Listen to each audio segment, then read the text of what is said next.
9R1, série 7. Question 1. Parmi les nombres suivants, lesquels sont divisibles par 3? Alors, petit rappel, pour savoir si un nombre est divisible par 3, on effectue la somme de ces chiffres, et si cette somme est un multiple de 3, le nombre sera divisible par 3. Dans le cas contraire, le nombre ne sera pas divisible par 3. Donc, 1244, si on fait la somme 1 plus 2, 3, plus 4, 7, et 4, 11. C'est pas 11 n'est pas un multiple de 3, donc 1244 non plus.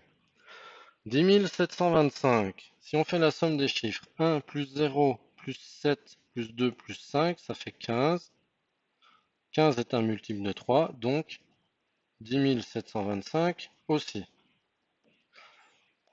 9872, la somme des chiffres. Alors, on peut déjà mettre le 8 et le 2 ensemble, ça fait 10. 9 et 7, 16. Et donc, la somme des chiffres, c'est 26. Ça n'est pas un multiple de 3, donc 9872 non plus. Et enfin, pour finir, 6462, donc 6 et 4, 10. 6 et 2, 8. Donc, la somme est égale à 18. Qui est un multiple de 3, et donc 6462 est aussi un multiple de 3. D'ailleurs, c'est aussi un multiple de 9, puisque le critère pour le 9 est sensiblement le même, sauf que la somme devra être un multiple de 9, pas de 3. Ici, c'est les deux à la fois.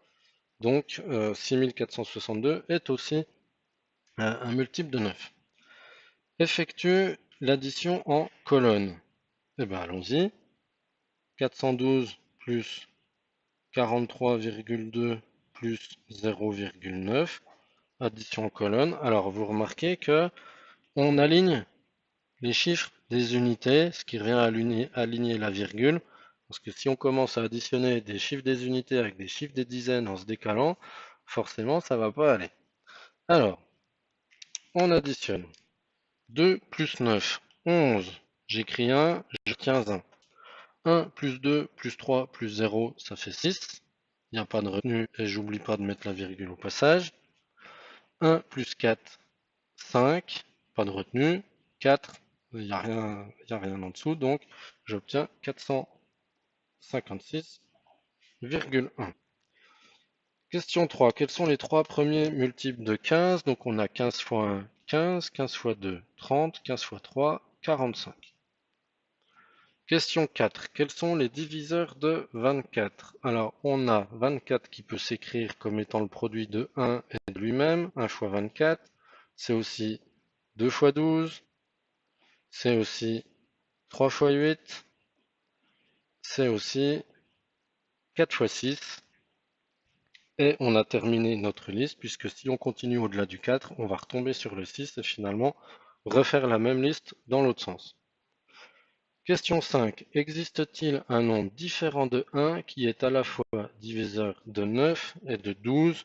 Bon, alors on a vite fait de le retrouver, puisque 9, il n'y a qu'une façon de le décomposer, mis à part 1 fois 9, c'est 3 fois 3.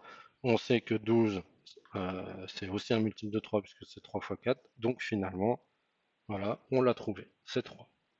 Et pour finir, 9 fois 15, alors 9 fois 5, 45, je retiens 4, 9 fois 1, 9, et ma retenue de 4, ça fait 13, et donc j'obtiens 135.